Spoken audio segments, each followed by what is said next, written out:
With this simple modification, there is a way to positively lock the slider rod in place so no matter what, your foot pegs won't move. These are the tools and supplies you'll need. For clarity, we are showing this procedure with the foot peg assembly removed, but you can easily do it with the foot braces left in the boat. First, locate the patent number on the rear cover of the assembly. Drill a 15/64 inch hole in the center of the loop of the number 9.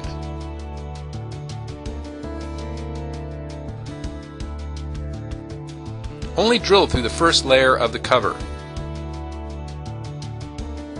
Now thread the 1/4 inch screw into the hole and tighten. The screw will keep the slider bar from releasing the foot peg. Simply remove the screw to readjust. Repeat this procedure on the other side, and you're done.